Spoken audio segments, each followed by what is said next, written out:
सांसद बीजेपी पर जमकर बरसे। रिपोर्ट देखिए। कांग्रेस का करारा प्रहार। झूठे वादों से मिली सरकार। झूठे वादे देश के प्रधानमंत्री से करा करके ये सत्ता लूटने का राजस्थान में काम किया। One state one election. BJP कर रही कंफ्यूजन। इन्होंने जानबूझ करके कंफ्यूजन क्रिएट करने के लिए ये घोषणा बजट घोषणा में करवाई। प्रदेश में सियासी पारा हाई है। कभी वन स्टेट वन इलेक्शन तो कभी ब्यूरोक्रेसी, कभी झूठे वादों का बयान तो कभी सरकार का कामकाज। इसे लेकर विपक्ष लगातार हमलावर है। प्रदेश कांग्रेस कमेटी के अध्यक्ष भाजपा सरकार पर जमकर बरसे। उन्होंने चूरू के रतनगढ़ में सरकार के कामकाज को लेकर मंत्रियों के इस्तीफे तक पर हमला बोला। इससे 9 महीने में किसी चीज की तैयारी नहीं की। जो वादे इन्होंने किए थे वो सारे हवाई हो गए। जनता परेशान है, हर वर्ग परेशान है। न बिजली की व्यवस्था है, न पानी की है, न सड़कें ठीक हो रही है, न अतिवृष्टि से लोग मर रहे हैं, हीट वेव से लोग मर रहे थे। इनके कोई फर्क नहीं पड़ता है, क्योंकि इन्होंने तो केवल हिंदू मुस्लिम करके और झूठे वादे देश के प्रधानमंत्री से करा करके ये सत्ता लूटने का राजस्थान में काम किया। आज न मुख्यमंत्री की चल रही है, न मंत्री की चल रही है, न विधायक की चल रही है, न प्रधान की, न जिला प्रमुख की, न कोई चेयरमैन की, न कोई मेयर की। पूरी ब्यूरोक्रेसी आ गई है। जो मर्जी है जो करे। मंत्री तो 2.5 महीने से इस्तीफा जेल में डाले घूम रहे हैं। वहीं सीकर में गोविंद सिंह डोटासरा ने आगामी उपचुनाव को लेकर बड़ा दावा किया है। उन्होंने कहा कि उपचुनाव में भाजपा एक भी सीट नहीं जीतने वाली। हरियाणा में कांग्रेस जीतेगी और बहुत अच्छे मार्जिन के साथ में जीतेगी। भारतीय जनता पार्टी का वहाँ सुपड़ा साफ होने वाला है। देखिए, वो तो पार्टी जिम्मेदारी देती रहती है और जो जिम्मेदारी पार्टी देती है उसका निर्वहन करते हैं। मुझे भी हरियाणा के लिए कहा गया है, सुख जी को भी कहा गया है, सचिन जी भी हैं, और भी हमारे तमाम जितने भी नेता हैं उनको सबको साथ लेकर के हम हरियाणा में चुनाव प्रचार करेंगे। आशा करते हैं कि हमारे यहाँ उपचुनाव घोषित होने वाले हैं। तो पहले 6 थे, दुर्भाग्य से जुबेर साहब का इंतकाल हो गया है, तो ये 7 उपचुनाव हैं और मैं उम्मीद करता हूं कि जल्दी उसकी घोषणा होगी और राजस्थान में 7 के 7 उपचुनाव में बीजेपी 0 पे रहेगी। वन स्टेट वन इलेक्शन, पहली बात तो ये बजट घोषणा का पार्ट नहीं होता है। इन्होंने जानबूझ करके कंफ्यूजन क्रिएट करने के लिए ये घोषणा बजट घोषणा में करवाई। और वन स्टेट वन इलेक्शन के लिए पहले केंद्रीय कानून पंचायती राज का और यहाँ के स्टेट के जो नगर पालिका या पंचायत राज के जो कानून है उनमें इनको संशोधन करना पड़ेगा। और वो संशोधन किस तरीके से कर पाएंगे, नहीं कर पाएंगे। इसके बावजूद ये लोगों में कह रहे हैं कि हम 7 कराएंगे, 2025 में कराएंगे, 12 महीने आगे कराएंगे। ये इनके अधिकार में नहीं है। इधर सांसद भजनलाल जाटव ने भी बीजेपी पर करारा हमला बोला। उन्होंने केंद्र और प्रदेश की सरकार पर बड़े सवाल खड़े किए हैं और तानाशाह सरकार करार दिया।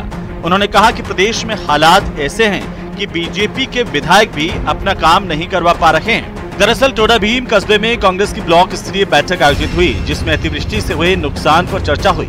उधर बैठक में सांसद के सामने ही कार्यकर्ताओं में कहासुनी हो गई, जिसे सांसद ने शांत करवाया। भारतीय जनता पार्टी के विधायकों की नहीं चल रही है, हम तो विपक्ष के हैं। भारतीय पंचायत विधायक सुना नहीं आपने? उसके अपने वहाँ के राजकोट के जो विधायक, उन्होंने क्या बोला था रामविलास जी ने? विधायक नहीं मिल सकते मंत्रियों से और मंत्री नहीं मिल सकते मुख्यमंत्री जी से। सरकार द्वैष्ठता पूर्वक काम कर रही है। ये बिल्कुल सही कह रहे हैं। मैंने जो कहा बिल्कुल सही कहा है। जब भाजपा के विधायकों की यह हाल है, आप समझ सकते हो हमारा काम है विपक्ष की, हमारा प्रतिपक्ष का काम है जनहित के मुद्दे उठाना। प्रदेश में उपचुनाव के बयार बहने के बाद सियासी गर्मियां बढ़ गई हैं। अब देखना यह होगा कि उपचुनाव की बयार का रुख किस तरफ जाता है। Bureau report, news 18 Rajasthan. तो इस सलाह को दरकिनार कर आफत मोल ले लेते हैं और ऐसी एक खबर आई है झुंझुनू से। रिपोर्ट देखिए।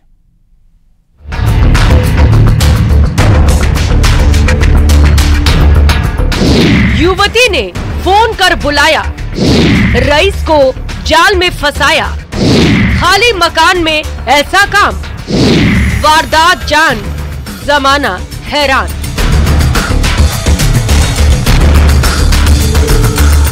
आवाज ऐसी जिसे सुनकर लोग अपनी तमन्नाओं को आसमान में उड़ान भरने की खुली छूट दे देते हैं। बातों का सिलसिला चल पड़ता है।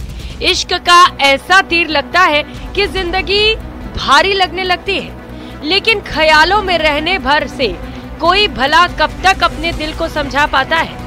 इसीलिए एक अदद मुलाकात की जरूरत बढ़ जाती है और इस तरह पीड़ित खुद शिकार के बिछाए जाल में खुशी खुशी उलझने चला जाता है।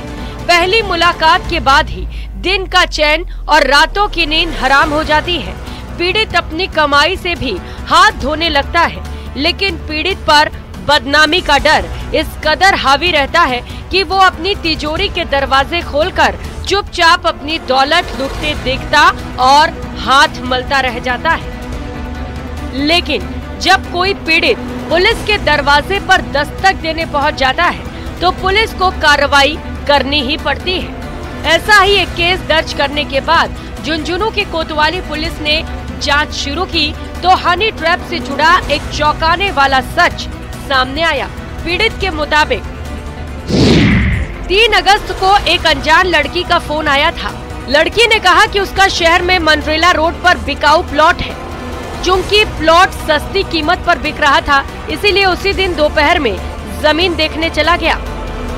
3 तारीख 8वें महीने की तो साहब मुझे किसी लड़की ने मेरे से संपर्क किया और संपर्क करके मुझे अपने जाल में फंसा के और अपना प्लॉट दिखाने के बहाने से मुझे मंडेला रोड पर ले गए और वहाँ प्लॉट पर योजनाबद्ध तरीके से पहले उन्होंने अपने साथी लोगों को वहाँ बुला रखा था। जैसे मैं वहाँ पहुंचा, उन लोगों ने जबरन मुझे पकड़ लिया। पीड़ित ने रिपोर्ट में बताया कि वो अपनी कार लेकर आगे बाइक पर चल रही लड़की के पीछे पीछे प्लॉटिंग वाले स्थान पर पहुंचा। पहले से वहां 4 लोग मौजूद थे। इसके बाद पीड़ित को एक मकान में ले जाया गया। वहां उससे मारपीट की गई। कार, एटीएम और मोबाइल छीनते हुए उससे 50,000 रुपए मांगे गए। नहीं देने पर लड़की से आरोप लगवाने की बात कही गई। कहा कि तो मेरी बहन या मेरी जो जानकार महिला है उसको यहाँ पर कैसे लेकर आया, तेरे खिलाफ छेड़छाड़ का और दुष्कर्म का मुकदमा दर्ज करवाएंगे। अगर तुझे राजीनामा करना है तो पैसे देकर राजीनामा कर ले, नहीं तो जो है तेरे खिलाफ मुकदमा दर्ज करवाएंगे। इस तरह से मुझे ब्लैकमेल किया, मेरे साथ मारपीट करी और मेरे मोबाइल फोन, कागजात वगैरह गाड़ी को छीनकर ले गए। और इस घटना को अंजाम देने के पश्चात भी उन्होंने लगातार मेरे से संपर्क किया। मामले की जांच कर रहे एसआई सुरेश रोलन ने बुढ़ानिया निवासी अजय कुमार, जीवा का बास निवासी अजय चौधरी और नयासर निवासी शुभम बुढ़ानिया को गिरफ्तार कर लिया है। 3 मुलजिम पकड़े हैं, जो एक तो अजय चौधरी है, दूसरा अजय कुमार है, तीसरा जो है शुभम बुढ़ानिया है। इन तीनों को हमने अपने उनके मस्कन गाँव निवास स्थान से उनको पकड़ा है और पकड़ के उनको अरेस्ट किया है। प्रकरण में बाद अनुसंधान, जिनको आज पेश कोर्ट में करते हुए हमने उनका पेशी रिमांड लिया है, जो 3 दिन के लिए पुलिस रिमांड पर है। और इन 3 दिनों के दौरान जो प्रकरण की घटना घटी है उसमें अन्य जो लोग शरीक है उनके बारे में अनुसंधान किया जाएगा। घटनास्थल का दोबारा से तस्दीक किया जाएगा। पुलिस का कहना है कि मामले में पीड़ित ने कुछ समय पहले 35 लाख रुपए में खेत बेचा था। इसकी जानकारी इस युवती को थी, इसीलिए उसने अपने साथियों के साथ मिलकर साजिश रची। गैंग में पहले 2 से 3 लोग जुड़े, इसके बाद 5 से 7 लोगों का गिरोह बनाया गया।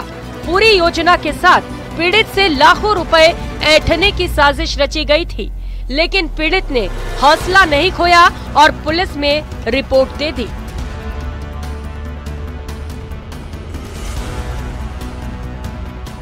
इसके बाद युवक ने कोतवाली थाने में मामला दर्ज करवाया। कोतवाली पुलिस ने मामले में जांच करते हुए 3 युवकों को गिरफ्तार किया है। इनमें से अजय चौधरी पर पूर्व में भी हनी ट्रैप का मामला दर्ज है, तो वहीं आरोपी युवती भी हनी ट्रैप के मामले में वांछित है। कोतवाली पुलिस युवती की तलाश कर रही है। करसन सिंह शेखावत, न्यूज़ 18 राजस्थान, झुंझुनू।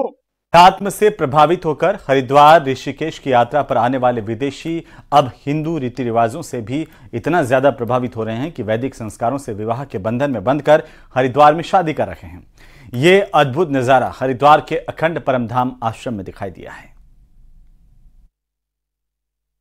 हरिद्वार के भूपतवाला स्थित अखंड परमधाम आश्रम में विदेशी नागरिक देसी धुनों पर नाच रहे हैं, थिरक रहे हैं, उत्साह से लबरेज नजर आ रहे हैं।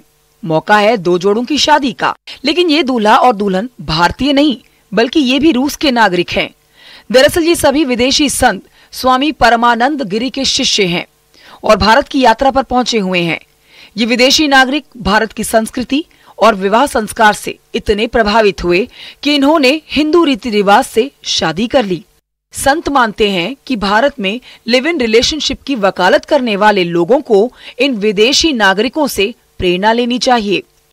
अखंड परमधाम आश्रम में विवाह के लिए 2 मंडपों में भारतीय परंपरा परिधानों में सजे रूस के दूल्हा दुल्हनों ने वैदिक मंत्रोच्चारण के बीच में शादी के 7 वचनों को निभाने का वादा किया और अग्नि के साथ फेरे लिए। रशियन दूल्हा दुल्हन को मंत्रों के उच्चारण और उनका अर्थ तो समझ नहीं आया, लेकिन दूल्हा दुल्हन बनने की खुशी उनके चेहरों पर साफ देखी जा सकती थी।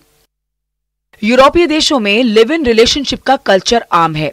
इसके बावजूद विदेशियों को भारत की एक जीवन साथी के साथ जीवन भर बंद कर रहने की संस्कृति खूब पसंद आ रही है और विदेशी हिंदू रीति रिवाजों से शादी करने के लिए भारत पहुंच रहे हैं।